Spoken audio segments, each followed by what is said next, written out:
Assalamualaikum warahmatullahi wabarakatuh. Perkenalkan, nama saya Aldiansa dari Prodi Hukum Keluarga Fakultas Syariah. NIM saya 2021508077. Di sini saya diberikan tugas UAS yaitu peradilan anak. Nah, di sini saya akan saya mendapatkan topik dari pembahasan yang saya akan sampaikan pada pagi hari ini, yaitu tentang pembunuhan ibu yang membunuh anaknya dikarenakan masalah ekonomi.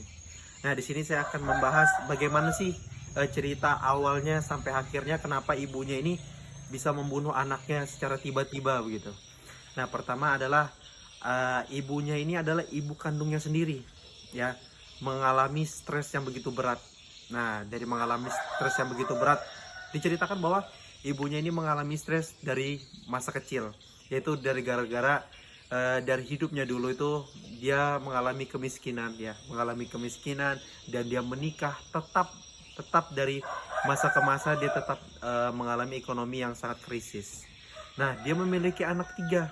Nah, dari masalah ini dia membayangkan bahwa dia tidak mau sepertinya gitu. Jadi anak-anak yang tiga anak kandungnya ini dibunuh gitu, dibunuh gara-gara masalah ekonomi. Kenapa masalah ekonomi harus dikaitkan begitu kan? Jadi ibunya mengatakan bahwa lebih baik saya membunuh anak saya agar tidak menderita seperti saya. Nah, itu kan mengalami gangguan jiwa dan berpikir secara tidak logis gitu. Nah, dari sinilah ibu kandungnya sendiri membunuh anak-anaknya. Nah, di sini tuh korbannya ada 3, yaitu anak kandungnya sendiri. Yang anak pertamanya itu selamat. Ya, anak pertamanya selamat. Dia mengalami gerekan di leher, dia menggunakan cutter, dan anak terakhirnya mengalami dadanya itu mengalami memiliki pukulan fisik lah, memiliki bekas luka. Terus yang anak keduanya mengalami kematian gitu, mengalami pembunuhan yang dilakukan oleh ibunya sendiri. Nah, dari sinilah yang bisa dikatakan bahwa ibunya ini mengalami stres dari masa kecil dan dibawanya lagi sampai dia menikah, ya, umurnya 35 tahun dan dia memiliki suami. Nah, di situ keterangannya bahwa suaminya itu tidak ada. Jadi suaminya itu merantau untuk bekerja. Jadi yang ditinggal hanya anak-anaknya dan istrinya. Nah, dari situlah pengalaman yang begitu berat. Nah, yang saya tahu bahwa dari filsafat Stoa mengatakan bahwa memang kalau masa anak-anak remaja tingkat stresnya itu hanya 35%.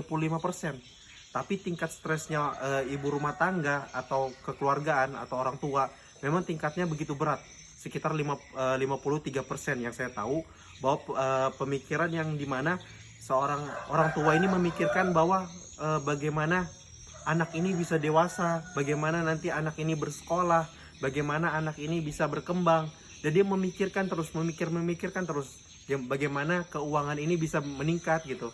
Jadi orang tua ini memiliki pikiran yang begitu serius gitu. Jadi karena memiliki pikiran yang stres, baru tingkat yang begitu dalam, dan tidak bisa melepaskan dari tingkat stresnya tersebut. Jadi dia bisa memiliki pikiran-pikiran yang tidak logis. Jadi anaknya sendiri dibunuh gitu. Nah, dari sinilah pemikiran yang tidak baik untuk dilakukan. Dari filsafat Stoa ini memang banyak yang kita tahu di Indonesia, memang ekonomi yang begitu tingkat perceraian, tingkat kekerasan dari masalah ekonomi. Misalnya seorang istri menuntut bagaimana saya harus menafkahi anak, dan bagaimana saya harus membeli sesuatu, yang dimana ibu rumah tangga ini memiliki pikiran yang begitu berat gitu untuk bagaimana untuk mengelola keuangan. Nah, dari sinilah ibu rumah tangga itu memang ibaratnya memikul segala pemikiran untuk perkembangan anaknya. Nah, dari sini yang saya tahu juga bahwa ibunya ini berusia 35 tahun. Nah, ibunya berumur 35 tahun dan dia membunuh itu di jam 4 pagi ya, 4:30. Nah, di situ tuh ada bibinya itu mendengar suara teriakan di rumahnya. Jadi orang-orang tuh penasaran gitu. Jadi bibinya itu menobrak pintu dan keluar, dan berhasil masuk ke dalam pintu rumahnya. Jadi di situ tuh bercucuran darah lah anaknya itu. Jadi yang keduanya ini selamat, alhamdulillah, dan anak yang keduanya ini meninggal. Dari masalah ini tuh, ketika itu dia teriak dan ketika itu dibawa oleh warga. Jadi ketika dibawa warga itu dia pingsan, sempat teriak dan berontak gitu. Ketika pingsan dia bangun dan di situ dia menyakiti warga lagi. Dia mencekek warga-warga di sana. Ada 2 orang korban yang di sana dicekek. Nah, ketika di penjara, di situ ketika penjara. Nah, di sini yang tidak logis dari perkataan ibunya begitu. Bahwa dia bilang begini, saya mati dulu, saya sebelum mati saya harus bertobat dulu. Nah, jadi dia berpikir bahwa saya harus bunuh anak saya. Ketika itu dia berdosa, baru dia apa? Ketika berdosa baru dia insaf atas yang dia perbuat gitu. Nah, itu perpikiran dari orang tuanya tersebut gitu. Nah, di situ juga ada orang-orang pas di video itu dia mengatakan,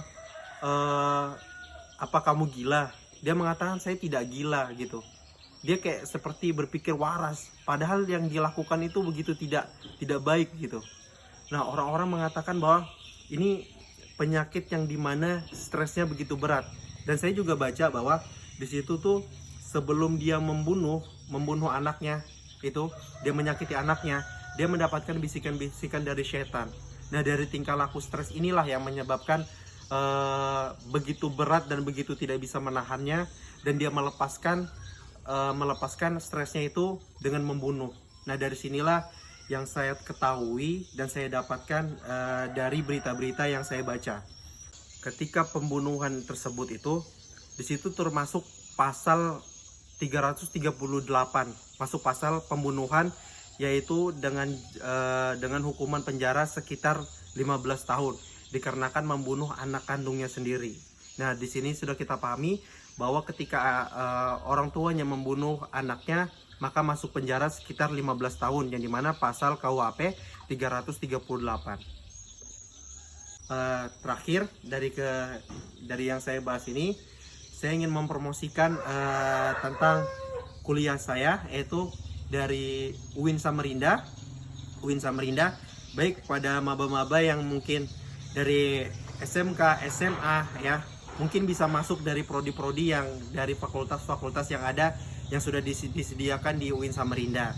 Nah, kepada teman-teman kami membuka pendaftaran bagi yang ingin mendaftar kuliah di UIN Samarinda. Baik, itu saja dari saya. Saya tutup. Assalamualaikum warahmatullahi wabarakatuh.